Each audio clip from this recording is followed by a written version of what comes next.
नमस्कार दर्शकबिन, स्वागत छ कार्यक्रम राजनीतिमा। म मन्जु कार्की। आज राजनीतिमा हामी समग्र राष्ट्रिय राजनीतिको बारेमा कुरा गर्न पूर्व प्रधानमन्त्री तथा राष्ट्रिय प्रजातन्त्र पार्टीका पूर्व अध्यक्ष लोकेन्द्र बहादुर चन्दको लोकन्थली स्थित निवासमा आइपुगेका छौँ र राजनीतिमा संवाद सुरु गर्नुभन्दा अगाडि 4 पटकसम्म यो मुलुकलाई नेतृत्व गर्नुभएका पूर्व प्रधानमन्त्री लोकेन्द्र बहादुर चन्दले राष्ट्रलाई पुर्याउनु भएको योगदान र अहिले उहाँको 77 वर्षमा आइपुग्दा पनि राष्ट्रिय राजनीतिमा देखाइरहनु भएको सक्रियता साथै उहाँको दैनिकको विषयमा तयार पारेको छोटो यो रिपोर्ट प्रस्तुत गर्छौँ। त्यसपछि हामी उहाँसँगको संवादलाई यहाँ समक्ष जोड्नेछौँ। विक्रम सम्वत 2040 देखि 43, 2046 देखि 47, 2053 देखि 54, 2059 देखि 60 सालसम्म गरी 4 पटकसम्म मुलुकको प्रधानमन्त्री बनेका लोकेन्द्र बहादुर चन्दसँग हाम्रो कार्यक्रम राजनीतिमा कुरा गर्न हामी भक्तपुरको लोकन्थली स्थित उहाँको निवासमा पुग्यौं। निकै सरल स्वभावका पूर्व प्रधानमन्त्री चन्द नशाको समस्याका कारण फिजियोथेरापीका लागि बाहिर जानुभएको रहेछ। हामी पुगेको थोरै समयमा उहाँ घर फर्किनुभयो। नेपालीपन झल्कने दौरा सुरुवालमा अन्तर्वार्ता दिन हँसिलो मुद्रामा आउँदै गर्दा उहाँको सरल व्यक्तित्व स्पष्ट रूपमा झल्किन्थ्यो। हातभरिपट्टि बाँधिएको भए पनि उहाँको अनुहारमा भने कुनै थकान देखिएन। हामीसँग राजनीतिदेखि घर व्यवहारसम्मका कुरा खुलेर गर्नुभयो र अनुभव साटासाट गर्नुभयो।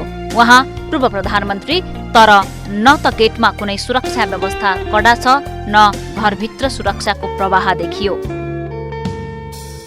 सामान्य जीवनशैलीमा देखिनुभयो र राजनीतिका थुप्रै कुरा गरिरहँदा पञ्चायतकालदेखि गणतन्त्रसम्मका अनुभव, चिन्ता र चासो पनि राख्नुभयो।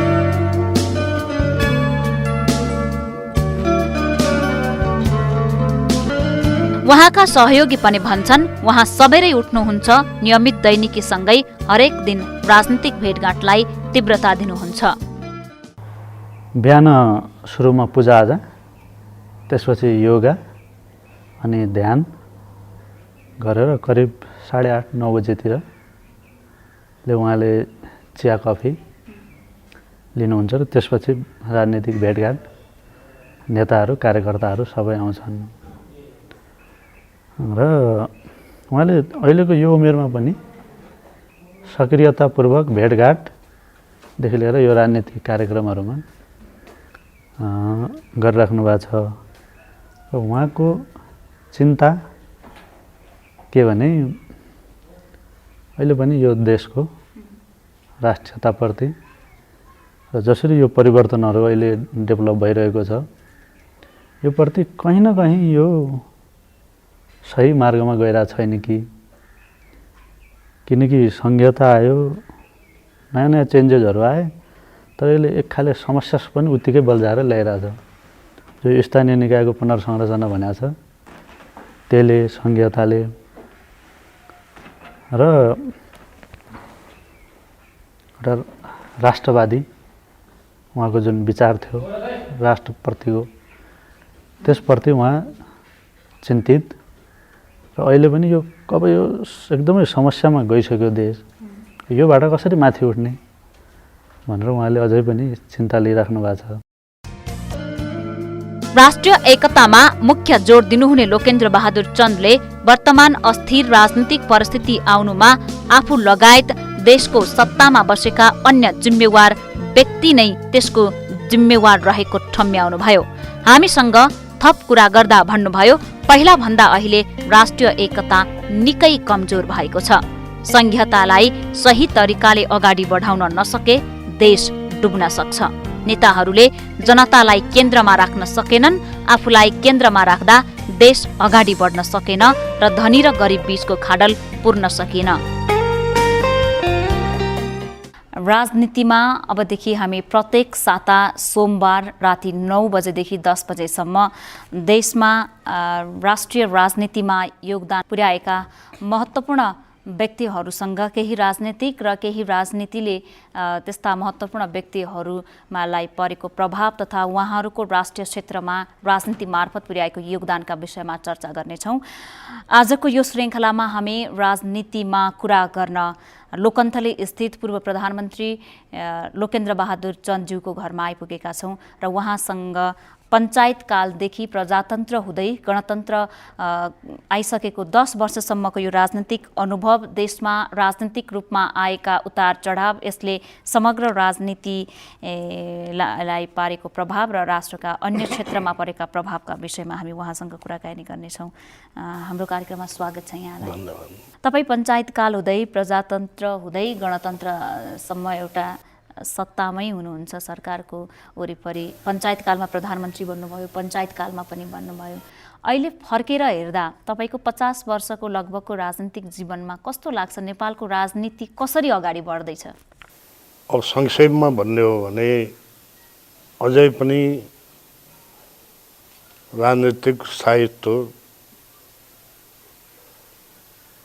स्ट्याब्लिस भइसकेको छैन, राजनीतिक स्थायित्व कायम भइसकेको छैन। अझै पनि हुन त लामो हो, यो त्यो 46 सालदेखि अहिले हेर्नुहुन्छ भने लामो समय हो, तर जनताले ल अब यो ठिक हुँदैछ है भन्ने महसुस गर्न सकेका छैन। अब यसको पछाडि अनेक कारणहरू होलान्, तर अब यो मुख्य एक त त्यो राजनीतिले, राजनीतिक दलहरूले, हामीहरूले जनताले जे अपेक्षा गरेको थियो त्यो दिन सकेनौँ, त्यो हामीले डेलिभर गर्न सकेनौँ, त्यो उनीहरूलाई दिन सकेनौँ। अर्को कुरा के भयो भने यो वास्तवमा प्रजातन्त्र भनेको त त्यो जनताको पूर्ण सहभागिताले चल्ने यो व्यवस्था हो। हाम्रो मुलुकमा दुर्भाग्य के भयो भने जति पनि परिवर्तनहरू आए जनताले नबुझेर नै आए। एउटा परिवर्तन भयो, भनौँ 7 सालको परिवर्तन भयो। अब त्यसमा अब म त त्यो 6-7 5-6 क्लासमै कतिमा पढ्थेँ, तर मैले बुझाए यतिकै हो कि त्यो बेला के अरे के काङ्ग्रेसी नेताहरू आए, एकचोटि भाषण दिएर गए र यो जनताको राज्य भयो भने, तर उही सिपाहीहरू छन्, उही हाकिमहरू छन्, उही छन् र त्यो नबुझ्दै फेरि अर्को परिवर्तन आइहाल्यो। चुनाव भएपछि अर्को पनि अब भनौँ जस्तै पञ्चायत पनि एक परिवर्तन हो, त्यो पनि अब के जनताले बुझेर आएको कुरो होइन। अब पञ्चायत अलिअलि बुझ्दाखेरि अरू परिवर्तन आयो। संवैधानिक राजतन्त्र र बहुदलीय व्यवस्था भनेर गयौँ। त्यो बेला धेरैले यो संविधान दुनियाँको सबभन्दा राम्रो पनि भन्यौँ, तर कति वर्ष टिक्यो त त्यो? फेरि आन्दोलन भइहाल्यो, फेरि अर्को अहिले नयाँ गणतन्त्रको स्थापित भएको छ। तर अब यसलाई एउटा जो अलिकता पढे लेखेको मान्छे, राजनीतिमा चाख भएको मान्छेले पनि बुझ्न गाह्रो हुने किसिमले यी परिवर्तनहरू आए। त आम जनताले बुझ्ने कुरा त बुझ्यो भन्छौँ भने त्यो हामी अलिक बढी कुरा गर्छौँ। कुनै पनि व्यवस्था के छ भने जबसम्म जनताले बुझ्दैन र जबसम्म जनताले बुझेर त्यसलाई सहयोग गर्दैन त्यो बेलासम्म त्यो टिकाउ धेरै टिकाउ हुन् र त्यसबाट के राम्रो प्रतिफलहरू निक्लिन गाह्रो हुन्छ कहीँ पनि। हामी कहाँ पनि त्यही के भयो भने अरू मुलुक जस्तो लामो समयसम्म एउटा आन्दोलन, त्यो पनि अहिंसक आन्दोलन भएर गाउँसम्म त्यो मेसेज खबर पुगेर जनताले नै महसुस गरेर जनता जागृत भएर ल्याएको परिवर्तन भयो। यसमा यी कठिनाइहरू आउँदैन थिए।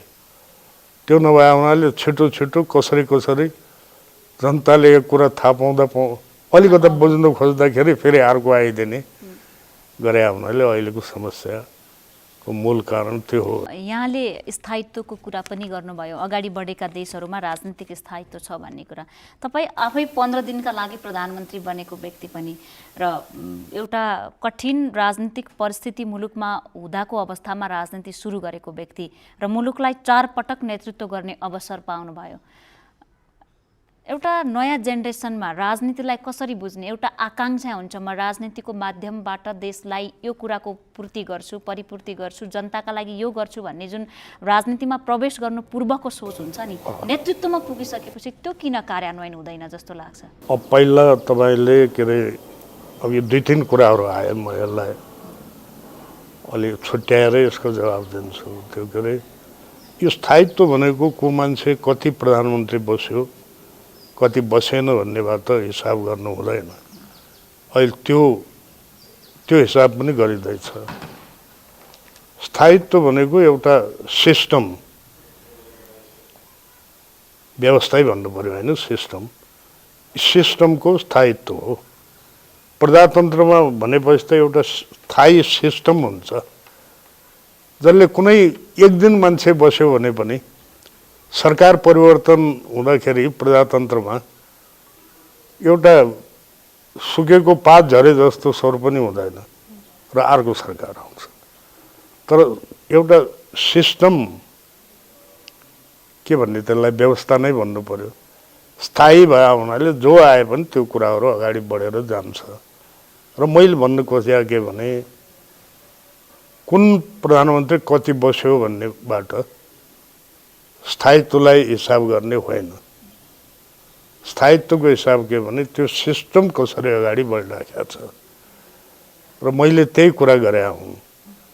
र त्यसैले स्थायित्व नहुनु भनेको यो सिस्टम नै बेला बेला फेरि नै त्यो पनि अब एउटा सिस्टम भनेर हामीहरू कुरा गर्ने, तर त्यो सिस्टम अनुसार के नहुने, संरचना सिस्टममा हुनु पर्यो।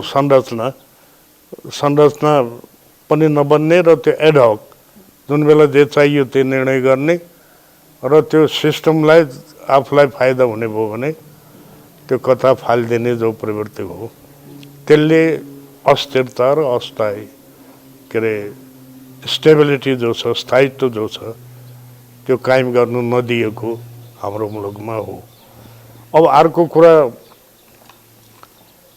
अन्त 15 दिनको पनि कुरा यहाँ राख्नुभयो र मेरो विचारले त्यो बेला त्यसले फरक परेन।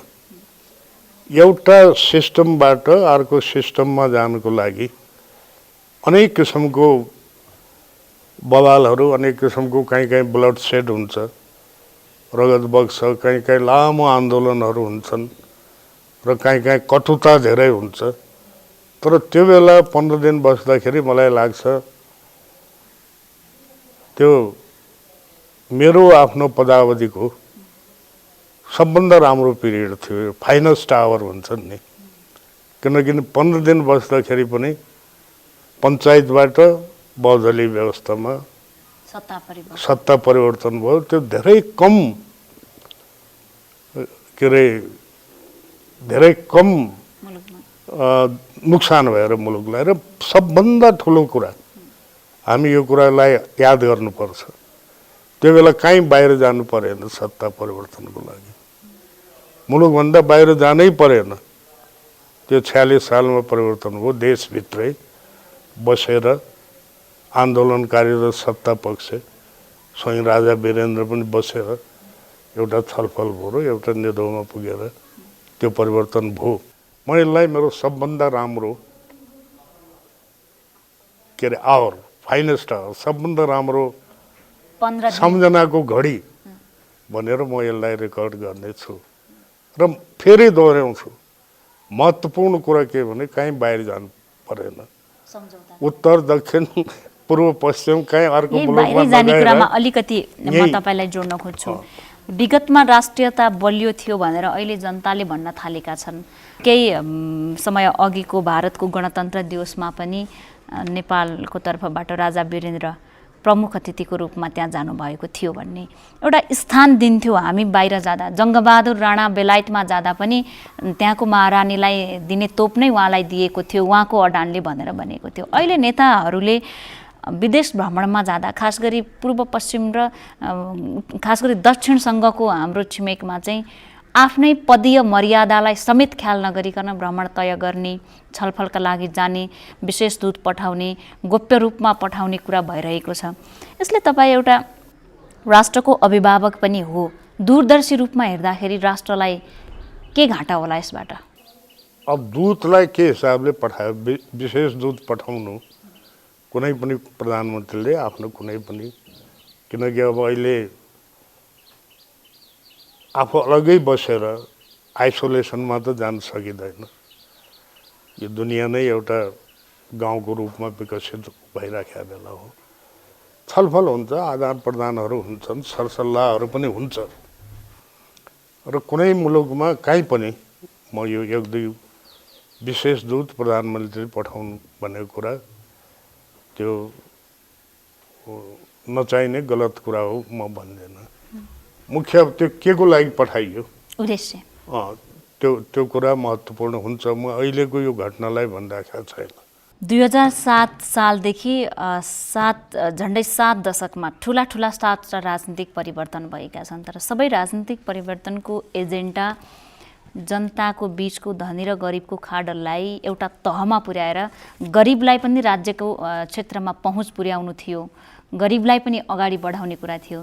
तर गरिबी बेरोजगारको दर हेर्ने हो भने खासै हामीले त्यसमा सफलता पाए जस्तो छैन। बरु हिजो हाम्रो गाउँमा कृषि हुन्थ्यो, युवाहरू खेतमा कोदालो लिएर जान्थे, आज अर्काको देशमा बेल्चाले अर्काको बिल्डिङ बनाइरहेका छन्, अर्काको देश निर्माणमा युवा छ।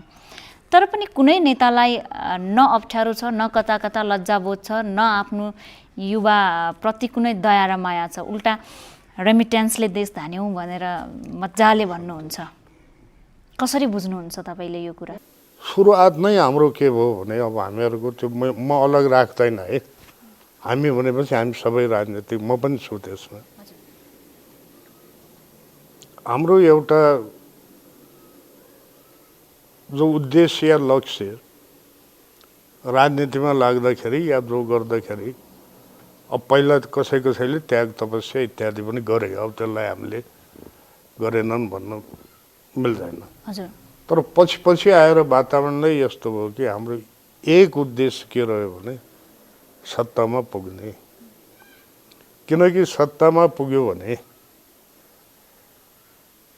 त्यो स्रोत साधन पनि जम्मा गर्न सकिन्छ, चुनावमा धाँधली पनि गर्न सकिन्छ र त्यहाँ बसिराख्यो भने त अजम्मर सत्तामै बस्न सकिन्छ भन्ने त्यो जो एउटा सोच बनेको छ, त्यसले गर्दाखेरि अरूतिर के हुन सकेन।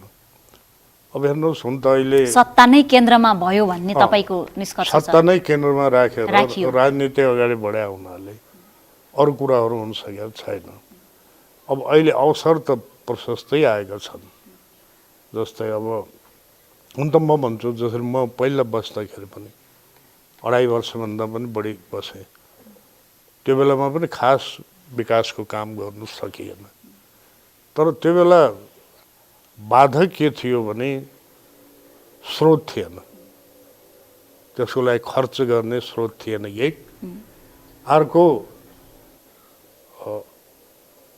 आधारभूत विकास भएको थिएन, इन्फ्रास्ट्रक्चर। जसरी के विकास गर्नलाई पनि तपाईँलाई त ऊ चाहियो नि, बाटो चाहियो, बिजुली हुनु पर्यो। त्यो साह्रै लिमिटेड ठाउँमा, जसरी अब हेटौँडातिर थियो होला, यता के अरे पोखरातिर थियो होला, काठमाडौँमा पनि केही औद्योगिक क्षेत्रहरू इत्यादि गठन भएका थिए। त्यसैले त्यसलाई विस्तार गर्न सकिएन। त्यसमा स्रोतको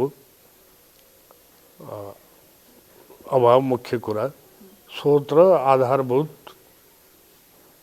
विकास नभएको कारणले। आर्थिक हिसाबले हेर्ने हो भने जस्तो आजको दिनमा प्रधानमन्त्री बस्ने सिंहदरबार पनि कुनै प्रजातन्त्र आएपछि बनेको बिल्डिङ या भवन कुनै पनि मन्त्रालय त्यस्तो छैन जो हामीले प्रजातन्त्रपछि स्थापना गरेका हौँ। हाम्रा ठुल्ठुला कार्यालयहरू, विश्व सम्पदामा सूचीकृत सम्पदाहरू, पर्यटकीय स्थलहरू जे बने राणाकालीन र राजाको कार्यकालमा नै बनेका छन्। त्रिभुवन विमानस्थल, त्रिभुवन अन्तर्राष्ट्रिय एयरपोर्ट, ठुल्ठुला राजमार्ग, महेन्द्र राजमार्ग, पृथ्वी राजमार्ग। तर नेताहरूले बडो उत्साहका साथ राजतन्त्रलाई हटाए। हिजोको दिनमा ज्यादती थियो, राजाले नचाहेको व्यक्ति प्रधानमन्त्री बन्न सक्दैनथ्यो, मन्त्री बन्न सक्दैनथ्यो। तर आज पनि त्यही प्रवृत्ति छ। आज कुनै अर्को देशकोले पनि चाहनुपर्छ हाम्रो देशमा। त हिजो राम्रो थियो कि कुरा आज राम्रो थियो, यो विडम्बना हो कि होइन? नराम्रो कुरा त जहिले पनि नराम्रो हुन्छ र राम्रो कुरा जहिले पनि राम्रो हुन्छ। अब त्यो बेलामा पनि अब जसरी अब म त्यही पञ्चायत सिस्टमकै उपज हुँ। यो म विद्यार्थी थिएँ, पञ्चायतहरूको खास आकर्षण थिएन र मैले पढि त हालौँ भनेर यो पञ्चायत सिद्धान्तको कुरा पढेँ। त्यो बेला के भने अब म अलि विद्यार्थी छँदाखेरि अब त्यो व्यवहारमा ल्याएँ भन्ने त होइन, म अलिकति गान्धीवादतिर आकर्षित थिएँ कि एउटा सर्वोदय, सबैको उदय होस् भन्ने कल्पना। यो के अरे अब संसारमा अब यहाँले अगाडि पनि उठाउनु भयो धनी गरिबको उसमा पनि मलाई के लाग्थ्यो भने गरिबको नाउँमा क्रान्ति हुने अनि गरिब आफ्नै ठाउँमा छ, के नेताहरू या पार्टीले त्यसलाई आनन्द उठाउने अब त्यो देखिया पनि थियो। र महात्मा गान्धीको भनाइ के थियो भने धनीहरूले हामी त समाजको पैसाको चौकीदार हौँ, ट्रस्टी हौँ भन्ने सोच्नुपर्छ भन्ने त्यसले प्रभावित थिए। शोषण रहित समाजको स्थापना होस् र वर्ग समन्वयद्वारा जो त्यो शोषण रहित समाज स्थापित होस् भन्ने जो पञ्चायतको आदर्श पढेँ मैले, त्यसले प्रभावित भएर मैले पनि रहेछ कि त भनेर पञ्चायतमा भाग लिएको हुँ। अब हुन त पछि त्यहाँ पनि राजनीति नै के अरे हाबी हुने भइहाल्यो। हामीले ती कुराहरूलाई त्यहाँ बस्दाखेरि पनि भाषण गऱ्यौँ, तर व्यवहारमा ल्याउनु त्यो बेला पनि सकिएन। तर काम भयो। तपाईँ वर्ग समन्वयद्वारा शोषण रहित समाज कसरी स्थापित गर्न सक्नुहुन्छ भन्दाखेरि त्यो त बराबरमा ल्याउनु पर्यो नि। शोषण रोक्नलाई त बराबरमा ल्याउनु पर्यो। तर आहिस्ता जसरी भूमि सुधार लागू भयो त्यो पनि समन्वयद्वारा नै शोषण रहित समाजको स्थापना गर्ने एउटा प्रयास थियो। त त्यस किसिमले मैले राजनीतिमा जोइन गरेँ। गएपछि अब त्यो बेला प्रधानमन्त्री पनि भएँ। तर मैले भनौँ या पञ्चायत सिस्टमले पनि सबै कुरा पुरा गर्न सकिएको होइन। तर अहिले पनि तर यस्तो हामी सबै कुरा गर्छौँ भनेर दाबी पनि त्यो बेला हुँदैन थियो। जति भनिन्थ्यो त्यति गरिन्थ्यो, बरु कम भनिन्थ्यो। र यो किसिमको डिसिप्लिन जस्तो र यो खुलेआम भ्रष्टाचार इत्यादि देखा पर्दैन थियो त्यो बेला। र मुख्य कुरा राष्ट्रियताको उसमा अहिलेभन्दा बेटर पोजिसन थियो। अब अहिले केही कुराहरू फाइदा पनि छन्। अब जसले जे मन लाग्यो त्यो बोल्न पाउँछ, वाक स्वतन्त्रता छ। अब यो के अरे हामी पिछडिएकाहरूलाई अगाडि ल्याउनुपर्छ भन्ने त्यो अनेक समानताको सिद्धान्त इत्यादि पनि आफ्नो ठाउँमा आएको छ। यो पनि यो र एउटा अत्यधिक यो चाहिए जति स्वतन्त्रता छ र समानता पनि छ। यसलाई हामीले राम्रै पोइन्ट, किनकि स्वतन्त्रता र समानता नपाएर पेटभरि खान पाएर पनि मान्छे सन्तुष्ट नभएको ठाउँहरू पनि छन् कहीँ।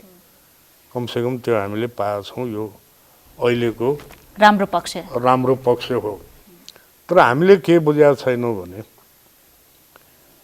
प्रजातन्त्र भनेर त्यो के अरे ल स्वतन्त्रता पनि मैले मात्र जे पाइयो तर अरूको छैन भन्ने नबुझ्दिने, समानता भन्दाखेरि तँभन्दा म बढी समान भनेर झगडा गर्ने। समान भने त समान हुनु पर्यो नि, ए त समान तँभन्दा त म बढी समान हुँ भन्ने त्यो सोचले चाहिँ हामी उपलब्धि हुँदैन। हामीले एउटा समाजमा भातृत्व भन्छन् नि, भाइचारा पनि स्थापना गर्नुपर्छ। जबसम्म समाजमा भाइचारा हुँदैन, भाइचारा मैले एक्सप्लेन गर्न सकेँ के अरे भाइबन्धु अर्कालाई भाइबन्धुको प्रेम समाजमा हुँदैन तबसम्म शान्ति हुँदैन, र शान्ति नभए स्थायित्व पनि हुँदैन, र विकास सिकास भएको पनि ढल्छ। हामी छोटो विश्राम लिन्छौँ, तपाईँसँग फेरि कुराकानी गर्नेछौँ। उहाँ हुनुहुन्छ पूर्व प्रधानमन्त्री लोकेन्द्र बहादुर चन्द। आज हामी उहाँकै निवासमा कार्यक्रम राजनीतिमा उहाँसँग केही राजनीतिक अनुभव र समग्रमा राष्ट्रमा उहाँको राजनीतिक जीवनमा राजनीतिक रूपले मुलुकमा आएका उतार चढाव लगायतका केही अनुभव लिने प्रयास गरिरहेका छौँ। छोटो विश्राम लिन्छौँ, त्यसपछि फेरि उपस्थित हुनेछौँ।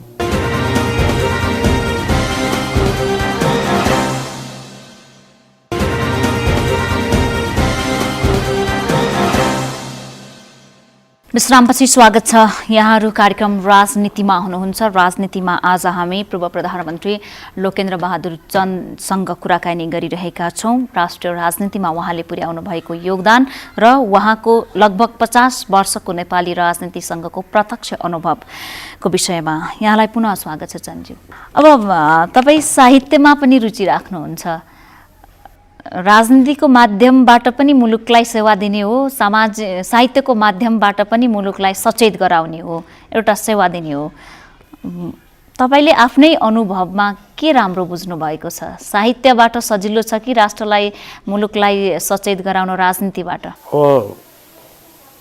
अब मेरो व्यक्तिगत रुचि के भन्ने कुरा बेग्लै छोडिदेऊ। मेरो व्यक्तिगत रुचि त राजनीतिभन्दा साहित्यमा नै हो। अब यहाँ गर्दा गर्दा आइपुग्यो र यहाँ भित्र पसेपछि बाहिर निस्कन गाह्रो हुन्छ राजनीतिमा, त्यसैले बसिया छ। तर यदि राम्रो किसिमले हाँक्ने हो भने जनतामा चेतना ल्याउने कुरो त राजनीतिबाट नै सम्भव हुने हो। सङ्गठनहरू हुन्छन्, जनतासँग सम्पर्क भइरहेका हुन्छ, र अब हुन त राजनीतिक दलहरूको काम नै यही हो, हरेक कुरामा जनतालाई सूचित गर्ने, जनताको चेतना स्तर अभिवृद्ध गराउने, उनीहरूलाई एक किसिमले एजुकेट गर्ने। अनि कसले गरिदिन्छ त त्यो काम? राजनीति दलकै भए हुनाले राजनीति मार्फत जनतालाई सचेत गर्न सकिन्छ। राजनीति मार्फत नै के हो, कुन कुरा के हो भन्ने कुरा पनि राम्रो किसिमले राख्न सकिन्छ। साहित्यले पनि नराख्ने भएन, तर उसको धेरै लामो समयपछि असर हुन्छ। भनौँ न आज हामी प्रभावित बालकृष्ण देवकोटा जी, लेखनाथजी, इभन त्योभन्दा पहिलाका मोतीरामजी र अरू धरणीधर कोइरालाजी, उहाँहरूबाट आज पनि हामी प्रभावित छौँ र यो आउने अनेकौँ पिँढी उहाँहरूबाट प्रभावित हुनेछन्। यस प्रकार साहित्यको अलि लामो, तर तत्कालै देखा पर्दैन, तर लामो प्रभाव पर्छ। अब राजनीतिको मेरो विचारले अब कोही होलान्, जस्तै कोही ठुलो काम, ठुलो प्रसिद्धि पायो, ठुलो जनताको लागि काम गर्यो, त्याग गर्यो, त्यस्ता राजनेता बाहेक ल यो पुरानो कुन सालमा को प्रधानमन्त्री थियो भनेपछि त्यसको नाउँ तपाईँलाई याद हुँदैन, तर तत्काल प्रभावी गर्नको लागि राजनीति नै बढी उपयोगी हुन्छ। तपाईँ एउटा अहिले पनि नेपालमा सुदूरपश्चिमलाई निकै विकट क्षेत्र भन्छ, धेरै दूर छ भन्छन् राजधानीबाट, त्यति धेरै दूर त छैन। तर नेपालको पहिलो महिला मन्त्री, राज्य मन्त्री सुदूरपश्चिमबाटै हुनुहुँदो रहेछ, सहायक मन्त्री वगैरह, खैर सहायक मन्त्री। खैर। तर सहायक मन्त्री त्यसपछि जम्मा एकजना अर्को थपिनु भएछ। तपाईँ आफै 4 पटक प्रधानमन्त्री बन्नुभयो, शेरबहादुर देउबा उतैबाट 3 पटक प्रधानमन्त्री बन्नुभयो, डाक्टर केआई सिंह बन्नुभयो। तर तपाईँहरूले आफ्नो मन्त्री परिषदमा एकजना महिलालाई पनि उताबाट मन्त्रीमा प्रतिनिधित्व गराउन सक्नु भएन छ। तपाईँहरूले थुप्रै पटक महिला समानताको कुरा गर्नुभयो, तर व्यवहारमा लागू गर्नु भए जस्तो लाग्छ तपाईँलाई? अब हेर्नुहोस्, यो पार्टी सिस्टम, पहिला त पार्टीभित्र हुनु पर्यो, त्यसपछि जस्तै महिलाकै कुरा गर्ने हो भने आफ्नो पार्टीको महिला हुनु पर्यो र के अरे सुदूरपश्चिमाञ्चलबाट हुनु पर्यो भन्ने यहाँको त्यो जेकेहरू त म सम्झिन्न। त्यो अब गलत छु भने करेक्ट गर्नुहोस्। म प्रधानमन्त्री भए बेला त्यस्तो परिस्थिति थियो भन्ने छैन। मलाई याद होइन, हो पहिलाचोटि प्रधानमन्त्री हुँदाखेरि एकजना मनोनित हुनुहुन्थ्यो पञ्चायतमा, तर पञ्चायतमा पनि हाउस व्यवस्थापन गर्नुपर्ने र त्यसको लागि अब भरसक मनोनित नराख्ने, मनोनितको चाहिँ सहयोग भइहाल्छ भनेर पहिलोपटक त्यो एकजना हुनुहुन्थ्यो। तर त्यसपछि मलाई लाग्दैन त्यो। अब अहिले त आफ्नो पार्टीबाट पनि हुनु पर्यो। अब अहिले छन् त्यो पनि समानुपातिकको हिसाबले हाम्रो पार्टीमा सुदूरपश्चिमाञ्चलबाट पनि एकजना महिला छन्। तर उनलाई बनाउन त मैले अझ प्रधानमन्त्री हुनु पर्यो त्यो अब अप्ठ्यारो छ। म त्यतापट्टि लागिरहन्न। अब यसबाहेक जस्तो अनुशासनको कुरा गर्ने हो भने विगतमा प्रधानमन्त्रीज्यूले दिने निर्देशन र वर्तमान अहिलेको अवस्थामा गणतन्त्रपछिका प्रधानमन्त्रीज्यूहरूले दिने निर्देशन कतिको कार्यान्वयन हुन्छ? तपाईँले पञ्चायतमा प्रधानमन्त्री हुँदा प्रजातन्त्रमा पञ्चायतमा र अहिलेको प्रधानमन्त्रीज्यूको निर्देशन र कार्यान्वयनमा अनुशासन कति बेलाको बलियो देख्नुहुन्छ? कर्मचारीहरूको नौकरशाहीको कुरा आयो। अहिले पनि केही के अरे कुशल व्यक्तिहरू छन्, सचिवहरू, मुख्य सचिवहरू, अरू प्रशासकहरू पनि। तर अहिले के देखा पर्यो भने जो पहिला आत्मबल हुन्थ्यो कर्मचारीहरूमा त्यो अहिले छैन। त्यसका 2-3 वटा कारणहरू छन्। अब सङ्गठन छ, भनौँ कुनै एक पार्टीको सरकार छ, त्यस पार्टीको के अरे त्यो जसरी कुनै एक मन्त्रालयभित्र त्यस पार्टीको कर्मचारीहरूको अर्गनाइजेसन छ र त्यसको प्रमुख छ एउटा खड्दार भनौँ उदाहरणको लागि। उसले सचिवलाई टेर्ने, भोलि त्यहाँ द्वन्द्व पर्यो भने त्यो खड्दारको प्रमोसन हुन्छ, सचिव हिँड्छ। अहिलेको संरचना एक त अनुशासन नहुने, काम हुन नसक्ने एक कारण त्यो हो। र यसैले त्यो जो आत्मबल कर्मचारीमा हुनुपर्ने हो त्यो अहिले छैन, किनकि साह्रै राजनीतिकरण हो यो के अरे कर्मचारी तन्त्रको। जसरी मैले आफ्नो मान्छे राख्दिएँ, त्यो आफ्नो मान्छे राख्न नसक्ने त यहाँ बेकाममा भन्छन् उसलाई, मन्त्री प्रधानमन्त्रीलाई कमजोर ठहरिन्छ। आफ्नो मान्छे राखे, अर्को आयो उसले अर्को मान्छे राखिदियो। अब के समयावधि इत्यादि भनेर अब सर्वोच्च पनि कहिलेकाहीँ बोलिदिन्छ, तर त्यसको पनि मान्य छैन। त्यो मान्छे बसिरहेको छ, काम अर्कोबाट चलाउने गरिएको छ।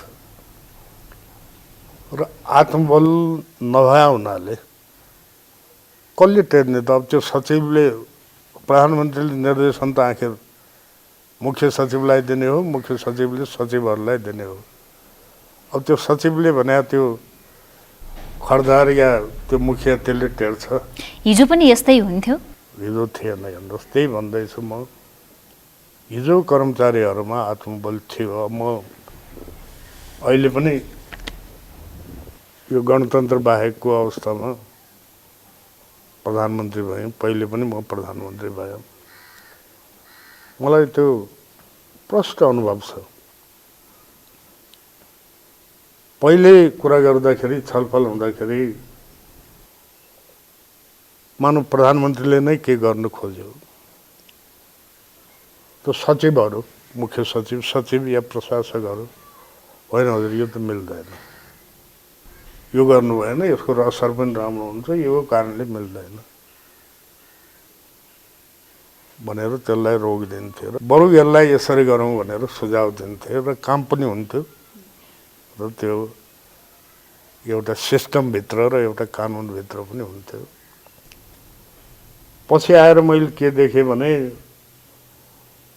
प्रधानमन्त्रीको मुखबाट छुट्न पाउँदैन, हस् हजुर भने टिप्यो गए, तर त्यो हुने नहुने, त्यो गलत रहेछ भने पनि यो गलत भन्ने, त्यो आत्मबल घटेको जस्तो मलाई यो लाग्यो। र अब यो स्थायी सरकार त कर्मचारी तन्त्र नै हो। अब तिनीहरूमा आत्मबलै छैन भने अनि कसरी प्रधानमन्त्री मन्त्रीले दिएका निर्देशनहरू कार्यान्वयन हुन्छन्, कसरीले उनीहरूले भनेका कुरा तल हेरार्कीमा कर्मचारीको विभिन्न तहमा शुद्धता कसरी ल्याउन सकिएला जस्तो लाग्छ? समस्या त तपाईँले भन्नुभयो। होइन, यो मैले कुनै यो कर्मचारीहरूको सङ्गठनमा पार्टीगत भागबन्ड लगाएको मैले के तुक देख्दैन कि यो देशलाई डुबाउने, काम नहुन दिने, अर्थहीन छ र अर्थहीन मात्रै भइदिए त हुन्थ्यो। यो देशलाई डुबाउने एउटा प्रयास हो जस्तो मलाई लाग्छ। यो हट्नु पर्यो संरचनामा, राजनीतिक सङ्गठनहरूको प्रभाव हुनु भयो। यदि रिजल्ट खोज्ने हो र चाहे जो प्रधानमन्त्री होस्, जुन पार्टीको होस्, उसले रिजल्ट खोज्ने हो भने यो कुरालाई कुन दिनदेखि हो हटाउनु पर्छ। अब तपाईँ उमेरले पनि झन्डै 77 वर्षको पुगिसक्नु भएको छ। तपाईँ बैतडीमा हुँदा जब अध्ययनको लागि राजधानी आउनु भएको थियो, म यो मुलुकलाई 3-4 पटक नेतृत्व गरौँला भनेर सोच्नु भएको थियो। यात्रा कस्तो सम्झनुहुन्छ आफ्नो राजनीतिक यात्रालाई? होइन, म यो काठमाडौँ अलि ढिला आएको, त्यो के अरे अब त्यो बेला स्कुलहरू थिएनन्, खालि भाषा पाठशाला बाहेक। यसकारण मैले कक्षा 6 देखि नै भारत पिठोरागढमा अध्ययन गरेको। अब काठमाडौँ आउनु त त्यो बेला 7-8 दिन लाग्थे। पैदल आउनेहरू 16-17 दिनमा बालाजीमा भात खान्थे रे। हामी इन्डियाबाट आएर 5-7 दिनमा आउँथ्यौँ। उतै पढेर पछि म इन्टरमिडिएटमा यहाँ आएको थिएँ। तर मैले यो कुनै किन हो, अब राजनीतिमा अलि चाख थियो के सामाजिक सङ्गठनहरूमा पनि राजनीतिमा आउनुभन्दा अगाडि मैले काम गरेँ, यसमा चाख थियो। तर राजनीतिमा आउँछु र के अरे प्रधानमन्त्री हुन्छु भन्ने त्यो मैले पहिला सोचेको थिएन, गर्दा गर्दा भइहाल्यो। आफ्नो राजनीतिक जीवनमा यो काम गर्न पाएको भए हुन्थ्यो भन्ने एउटा ठुलो धोका हुन्छ नि, त्यो के बाँकी देख्नुहुन्छ? त्यस्तो त के, अब जति सकिन्थ्यो त्यो कुरा अब आफूले भ्याएसम्म काम कुराहरू गरियो र अब अलिअलि सुरु हुन्छ, अलि ऊ पनि हुन्छ। मैले एउटा स्किमबारे गर्न पाए हुन्थ्यो भन्ने मेरो मनमा अहिले पनि छ। जसरी अब मेरो समयमा योजना आयोग, सायद 9 योजना आयोगमा हो कि के हो बन्या हो, त्यो बेला हामीले नीतिगत रूपमा त गरिबी निवारण गर्ने, अब यति प्रतिशत गर्ने र त्यसलाई रोजगारीको माध्यमले हटाउने भन्ने त्यो नीतिगत त हामीले पास गऱ्यौँ। तर मेरो एउटा भित्री इच्छा के थियो भने हरेक गाउँ समिति या इलाका हुन्थ्यो त्यो बेला, त्यहाँको के निश्चित मान्छेहरूलाई जो सबभन्दा गरिब छन् तिनीहरूलाई एउटा कार्ड दिइदिने र कार्ड दिएपछि उनले जहाँ तहाँ सहुलियत पाउँछन्, कन्सेसनहरू पाउँछन्। एक अर्को उनको घर दैलोमै गएर यो कृषि विकासमा पनि प्रशस्त पैसा थियो र कृषि विकासले पनि उनलाई के गर्न सक्छन् त, ल दुईटा बाख्रा नै पाल्न सक्छन् कि त्यसको के अरे त्यस्तो चिज रहेछ भने त्यसको बिमा पनि गरिदिने, बहुत मामूली ब्याज दरमा उनीहरूलाई लोन पनि उपलब्ध गराउने त्यो स्किम किसान सम्बन्धी किसान सम्बन्धी या किसान या अरू पनि सहरैमा पनि को छ, जसरी अब यो वडामा को छ गरिब, उसले के गर्न चाहेको छ, अब शिक्षा स्वास्थ्यमा उसले फ्री पायो, अरू के गर्न चाहिएको छ। अब त्यो एउटा निश्चित रूपले एउटा आइडेन्टिटी कार्ड परिचय पत्र नै दिएर सुरु गरौँ भन्ने विचार थियो। साह्रै जोर गर्दाखेरि यहाँ लमजुङमा सुरु गरेका छौँ भन्दै थियो, त्यो मैले हेर्न पनि पाएन र अन्त कहीँ सुरु पनि भएन। पछि पनि त्यो सुरु भएको थियो र यो अलिअलि त होला भोलि यो गर्लान्, तर मैले त्यसलाई अलिकता मूर्त रूप दिन पाए भए हुन्थ्यो भन्ने त्यतिकै हो। अब तपाईँ राष्ट्रिय प्रजातन्त्र पार्टीको नेता हुनुहुन्छ, पूर्व उपाध्यक्ष पनि हुनुहुन्छ। तपाईँको पार्टीभित्र पनि छोटो समयमा नै तनावहरू देखिराखेको हुन्छ। अस्ति मात्रै पार्टी एकताको कुरा चल्यो, राष्ट्रिय प्रजातन्त्र पार्टी नेपालसँग अन्तिम चरणमा आएर तपाईँहरूले जानकारी नै नगराइकन सरकारमा सहभागी जाने कुराले एउटा आरोप प्रत्यारोपको स्थिति छ। नेपाली तपाईँको आफ्नै पार्टीभित्र र समग्रमा राजनीतिक पार्टीहरूभित्रका गुट उपगुटले राष्ट्रलाई के घाटा छ? त्यो त घाटा त छ नि, हुनुपर्ने सबै पार्टीहरूमा एउटा सहमति भएर राष्ट्रले सम्बन्धित कुरामा, जसरी अब राष्ट्रियता भयो, राष्ट्रिय सुरक्षा इत्यादि, विदेश नीति इत्यादिमा सबै दलहरूको पनि एउटा सहमति हुनुपर्ने हो। अब यहाँ पार्टीभित्र नै तानातान छ, यसको पनि अब मेन कारण उयो हो, सत्ता नै हो। तर जे होस्, अब अस्ति जे भयो त्यो ठिक भएन महसुस गरेका छौँ र अझ पनि हामी के साथीहरू पार्टीमा मेलमिलाप हुनु पर्यो भनेर त्यसलाई नयाँ सिराबाट सुरु गर्ने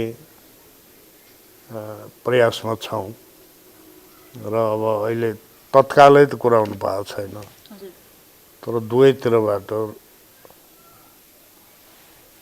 अस्तिसम्म मैले पाएको सूचना चाहिँ सकारात्मक नै थियो र अझै पनि हामी केही साथीहरू त्यो मेलमिलाप होस् भन्ने दिशामा प्रयत्नरत छौँ। यस्तै जस्तो जनताले अहिलेको दिनमा सार्वजनिक सञ्जालदेखि लिएर विभिन्न ठाउँमा एउटा गुनासो गर्दै आएका छन्, राष्ट्रलाई सही दिशामा डोर्याउने अभिभावकै छैन भन्छन्।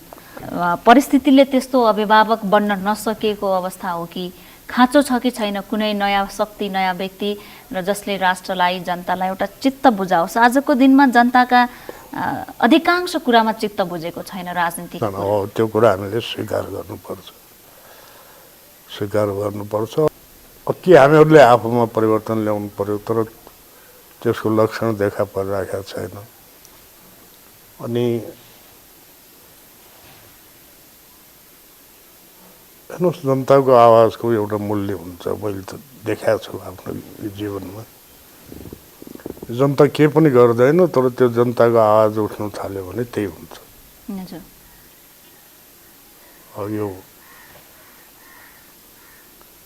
मैले अनुभवै गरेको छु त्यो कुराहरू। र अब यो राजनीतिक दल नेताहरू सुध्रिँदैनन् भने भोलि यो के अरे जनताको चाहना के गर्नै पर्छ भन्ने छैन।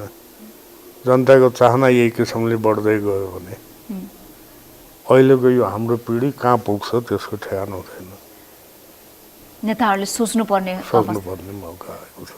राजनीतिप्रतिको जुन वितृष्णा जनतामा छ नि, अविश्वास, यो के को सङ्केत देख्नुहुन्छ तपाईँ? मुख्य हेर्नुहोस्, विश्वसनीयता चाहियो। अब हामी दिनको 10 कुरा गर्छौँ, तपाईँलाई यो जम्मै अब हामीले के भन्यौँ भने संविधान सभाको चुनाव होस्, कसैले के गर्नु पर्दैन, घर बसेर नै जसलाई जे चाहियो त्यो पाइन्छ भन्यौँ। तर आखिर त्यो बेलामा पनि हामीले भन्न सक्नु पर्थ्यो यो एक प्रक्रिया हो, तर हामीले मेहनत गर्नुपर्छ अझै मुलुकको लागि सबैले। तर त्यो हामी कहिल्यै पनि भन्दैनौँ, हामीलाई सजिलो भोट चाहिएको छ। आज पनि सबैभन्दा बढी जनताको मनमा चिन्ता र विभाजनको जुन स्थिति छ यो संघीयताबाट नै सुरुवात गरिएको छ र अहिले स्थानीय तहको संरचना भइरहँदा, सीमाङ्कन भइरहँदा जनता त विभाजित छन् नै, यस विषयमा मतभेद राख्छन् नै, दलहरूमा पनि उच्च मतभेद छ। तपाईँ एउटा साधारण व्यक्तिको हिसाबले, पूर्व प्रधानमन्त्री भन्दा अलि फरक राखेर एउटा व्यक्तिको हिसाबले, एउटा राष्ट्रको शुभचिन्तकको हिसाबले भन्नुपर्दा संघीयताले मुलुकलाई कतातिर लैजाँदैछ, जो भनिएको छ र जो हुँदैछ त्यसमा कति अन्तर देख्नुहुन्छ? हेर्नुहोस्, यो मैले त अब यो फेरि एउटा पार्टीको हैसियतले होइन, एउटा व्यक्तिको हैसियतले यी धेरै कुराहरू हामी यस्ता ल्याएका छौँ जसको के अरे मैले भने जनताले बुझेकै छैन, खोजेकै होइन भने जस्तो पनि कुराहरू ल्याएका छौँ। अब त्यस्तो कुराहरूलाई कार्यान्वयन गर्न गाह्रो हुन्छ नै। अब अहिले आएर अब यो नगरपालिका, अब त्यसको नगरपालिकाको गठन र त्यसको चुनावको कुरा उठेपछि अब के निकै राजनीतिज्ञहरूले होइन गाउँ पञ्चायतको नै चुनाव गरिदिने पनि भन्नुभयो। त यो कहिलेसम्मलाई त? भोलि विधान कार्यान्वयन हुँदाखेरि त गाउँ यो के अरे नगरपालिका त चाहियो नि। त 3 महिना 4 महिनाको लागि यो गरेर के फाइदा? अब यो कुरा भन्नु छ भनेर भनिदिने कुराहरू हुन्थे र अब यो सजिलो छैन यो उ गर्नु। फेरि सबभन्दा अप्ठ्यारो कुरा के आइदियो भने यो पहिचानको कुरा। हुनु हुँदैन भन्ने होइन, त्यो मेरो धारणा नै होइन। सबैले यो मुलुकमा आफ्नो उचित भाग पाउनुपर्छ, त्यसको म एकदम दृढ रूपले समर्थन गर्छु।